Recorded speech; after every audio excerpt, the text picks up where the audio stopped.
Bem-vindos. Hoje a gente vai fazer uma exploração, assim, mais a fundo do primeiro capítulo do livro de Ruth. A gente está se baseando numa palestra bem interessante, que olha para ele não só como aquela história de amor, né, que todo mundo conhece. Sim, super famosa. Exato. Mas como algo com camadas proféticas, sabe? Bem mais profundas. Interessante isso. A ideia central que essa fonte traz é que esse livrinho, na verdade, pode ser uma chave para entender temas bíblicos bem maiores, com ecos que chegam, olha só, até o Apocalipse. Puxa vida.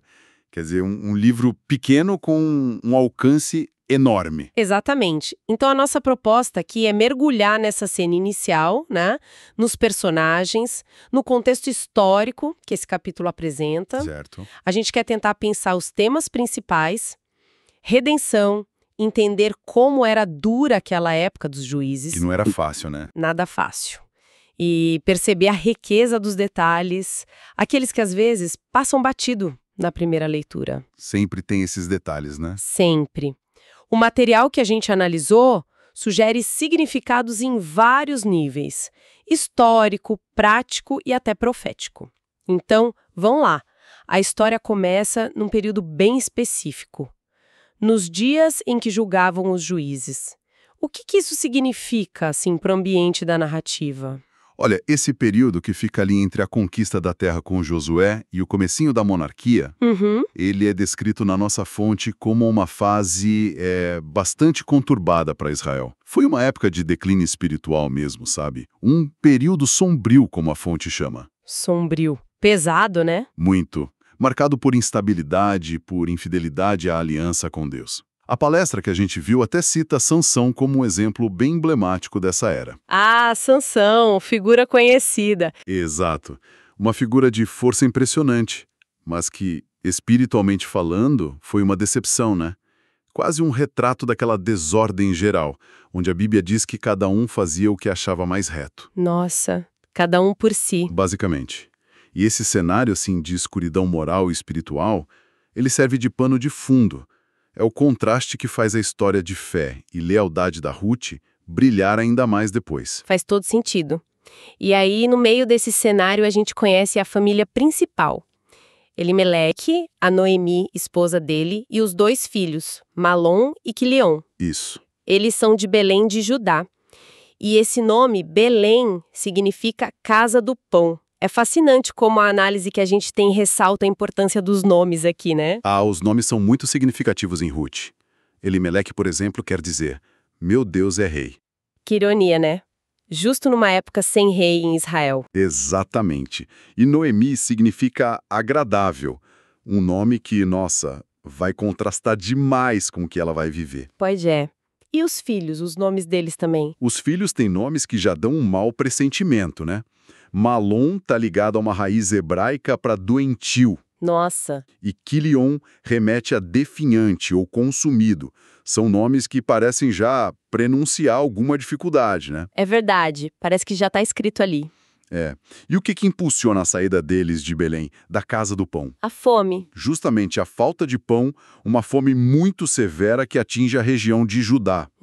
A palestra até levanta a possibilidade, assim, de que essa fome fosse uma consequência da desobediência do povo, um juízo divino, talvez. Faz sentido, lembrando de outras histórias bíblicas. Pois é, a fonte lembra que fomes marcaram outros momentos críticos, com Abraão, Isaque, Jacó, até Davi.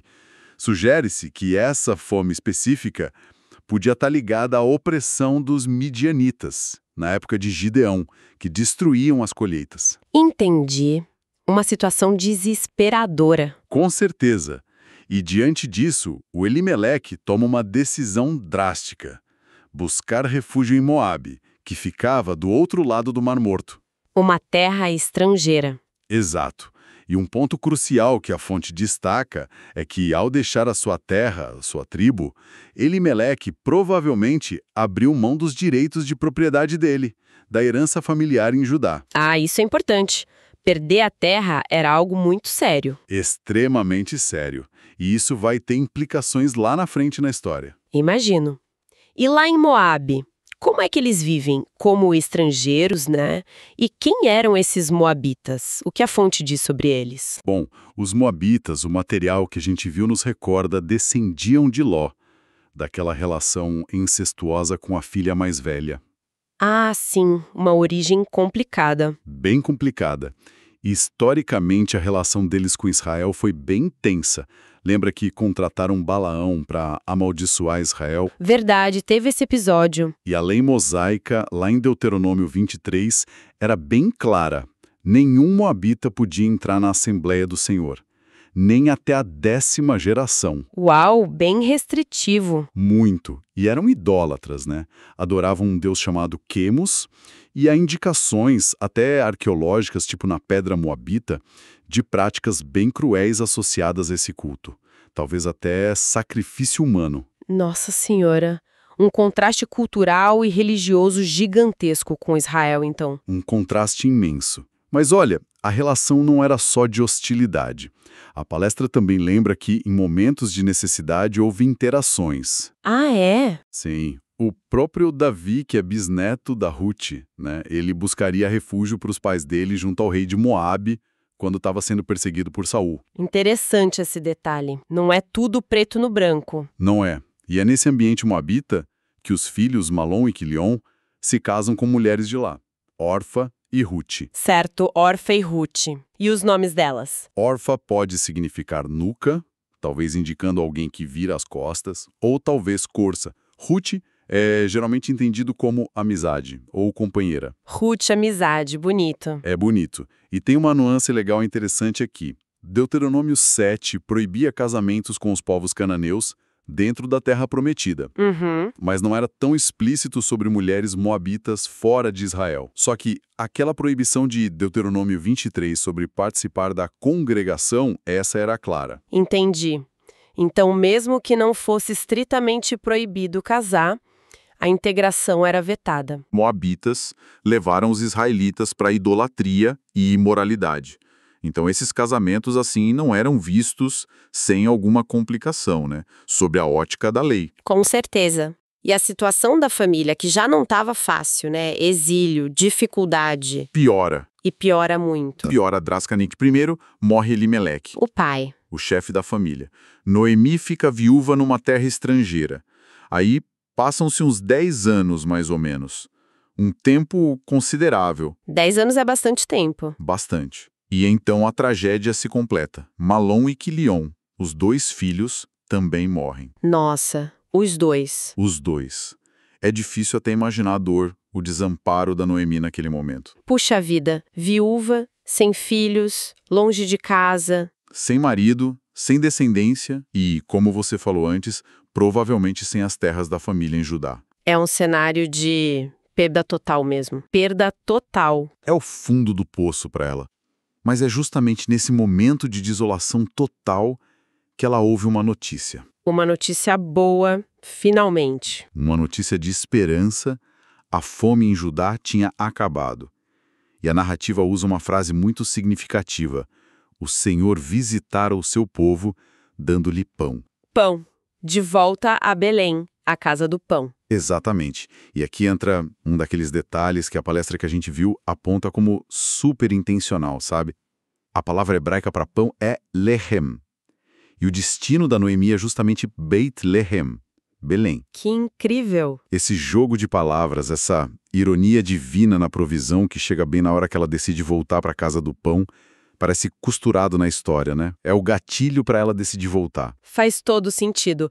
Aí, no caminho de volta, ela tá com as 2 noras moabitas, Orfa e Ruth. Isso. E a Noemi insiste para que elas voltem para Moabe, para as famílias e, ponto-chave, para os seus deuses.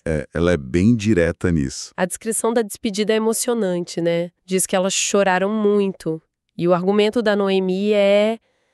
Nossa, brutalmente realista. Muito prático, né? Extremamente. Ela diz, olha, eu não tenho mais filhos para casar com vocês, fazendo alusão àquele costume do levirato, né? Isso, casamento do cunhado. E ela fala, eu não tenho nem perspectiva de ter outros filhos, tô velha, tô desamparada. A amargura dela é tão profunda que ela chega a dizer, A mão do Senhor se descarregou contra mim. Ela culpa Deus diretamente. É muito forte essa fala dela, e esse momento é um divisor de águas na história. Orfa ouve a lógica da Noemi? A lógica da sobrevivência, talvez? Talvez. Vendo a falta de futuro prático ao lado da sogra, ela dá um beijo de despedida e volta para Moabe. E aí ela some da narrativa. A palestra até comenta que ela volta para o esquecimento. Puxa, e Ruth? Ruth faz o oposto. O texto hebraico usa um verbo muito forte aqui, davak. Significa apegar-se, grudar, colar-se a. Se agarra a Noemi, então. Exatamente. E aqui está uma ironia profunda que a análise ressalta. As mesmas razões que Noemi usou para dispensar as duas, a própria velhice dela, a falta de filhos, a falta de futuro, parecem ser justamente o que motiva Ruth a ficar. Como assim? É como se Ruth percebesse a extrema vulnerabilidade da Noemi, a necessidade de cuidado que ela teria dali para frente. Ela não ia abandonar a sogra naquele estado. Que lealdade incrível, mesmo depois de Noemi tentar dispensá-la de novo, né? Sim, Noemi teita uma última vez. Olha, sua cunhada voltou para o povo dela, para os deuses dela, volta você também. E aí vem a declaração de Ruth, talvez as palavras mais famosas do livro todo. Com certeza, um dos pontos altos. Ela diz: "Não me peças para te deixar e me obrigar a não te seguir, porque aonde quer que fores, irei eu, onde quer que pousares, ali pousarei eu. O teu povo será o meu povo e o teu Deus, o meu Deus. Uau! Onde quer que morreres, morrerei eu, e ali serei sepultada. Que o Senhor me castigue severamente se outra coisa que não a morte me separar de ti." É de arrepiar, é uma entrega total, um abandono completo da identidade anterior dela. Total. Povo, terra, cultura. E, fundamentalmente, os deuses dela. E isso é o mais radical, né? Abandonar os deuses. É crucial notar o nome que ela invoca nesse juramento. O Senhor, Yahweh, o Deus da aliança de Israel. Ela não fala de Quemos, o Deus de Moabe. Boa observação. A perspectiva da fonte que a gente analisou vê isso como um ato de fé radical, uma confiança na graça de Deus que, de alguma forma, ultrapassa as barreiras da lei. Lembra da exclusão dos moabitas em Deuteronômio 23? Sim, naquela restrição de 10 gerações. Pois é. É como se a história estivesse ilustrando um princípio maior, a graça divina alcançando e incluindo quem, pela letra da lei, estaria de fora, especialmente pela fé e pela busca de um resgatador. O Goel, né? O parente remidor. Exatamente. Esse conceito do Goel é apontado como absolutamente central para entender o livro de Ruth. A palestra também observa uma estrutura interessante na declaração dela, dividida em 7 partes. 7 partes. Um padrão que aparece em outros lugares da Bíblia, talvez sugerindo uma completude, um propósito divino na decisão dela, e menciona-se rapidamente como isso pode se conectar lá na frente na genealogia de Jesus em Mateus. A própria Ruth, Batseba, vistas ali como exemplos da ação soberana e, às vezes, inesperada da graça de Deus. Muito profundo isso. Vendo essa determinação toda da Ruth, a Noemi finalmente cede, né? Cede, percebe que não adianta insistir. E as duas seguem viagem para Belém. Uma viagem que não deve ter sido nada fácil. A fonte estima uns 120 quilômetros. Por aí. Descendo das terras altas de Moabe, atravessando o Vale do Jordão e depois subindo de novo para as montanhas de Judá, pelo deserto. Um percurso difícil. Imagino. E a chegada delas na pequena Belém causa um alvoroço. A cidade inteira fica comovida. E as mulheres perguntam: "Gente, mas não é esta Noemi?" A reação dela mostra toda a dor acumulada. "Não me chamem de Noemi agradável", ela diz. "Me chamem de Mara, amarga, porque o Todo-Poderoso me tratou com muita amargura." Mara, amarga. Que contraste com o nome original. Total. E o nome que ela usa para Deus aqui é El Shaddai, que a gente traduz como Todo-Poderoso, mas a raiz Shad está ligada a seio, sabe? Trazendo a conotação de aquele que nutre, o provedor. Nossa, que ironia cortante na fala dela. Exatamente. Aquele que deveria nutri-la, na visão dela, a deixou vazia e amargurada. Ela resume tudo naquela frase: Cheia de tosa completa eu saí, mas vazia o Senhor me fez voltar. Ela não mede palavras para expressar o sofrimento dela. É compreensível, depois de tudo que ela passou. O capítulo podia muito bem terminar nessa nota de desolação total. Mas a última frase, ela muda tudo, né? Chegaram a Belém no princípio da colheita da cevada. Parece só um detalhe de calendário, mas por que é tão significativo? Porque essa é a primeira luzinha no fim do túnel, sabe? A primeira nota de esperança real na história, como a palestra enfatiza bem. A colheita da cevada era a primeira colheita do ano agrícola israelita. Ah, a primeira do ciclo? Isso. Acontecia lá por abril, mês de Nissan ou Abib no calendário judaico, antes da colheita principal que era do trigo. É um sinal de provisão, de recomeço, de que a vida continua e Deus está provendo de novo, dando-lhe pão, como foi dito antes. Ligando tudo de novo. Exato. Isso nos introduz à importância do calendário agrícola e das festas bíblicas, os Moedim, os tempos determinados, para a gente captar as camadas de significado aqui. A cevada está ligada à Páscoa e à festa das primícias, quando o primeiro feixe era oferecido. Entendi. Mais tarde, a gente vai ver a colheita do trigo, que está ligada à festa de Pentecostes ou Shavuot, e é justamente em Shavuot que, tradicionalmente, o livro de Ruth é lido nas sinagogas. Que interessante essa conexão. Muito. E, além disso, a menção da colheita já prepara o terreno para a lei da respiga. Lembra? De Levítico 19 e Deuteronômio 24. Ah, sim. Aquela lei que mandava deixar as sobras da colheita nos cantos dos campos. Isso. Para os pobres, órfãos, viúvas e estrangeiros. Vai ser por meio dessa provisão da lei que a Ruth vai encontrar um jeito de sustentar a si mesma e a Noemi no próximo capítulo. Então, essa última frase é cheia de esperança. E já aponta para o futuro. Cheia de esperança. É a virada de chave do capítulo. Perfeito. Então, só para a gente recapitular o que a gente viu nesse primeiro capítulo, começamos com aquele cenário bem difícil da época dos juízes, o caos. Vimos a jornada da família que foge da fome na casa do pão, vai para Moabe e lá encontra mais perdas ainda. Muitas perdas. Acompanhamos a amargura profunda da Noemi quando ela volta se sentindo totalmente esvaziada por Deus. A dor dela é palpável. E aí vemos aquele contraste marcante.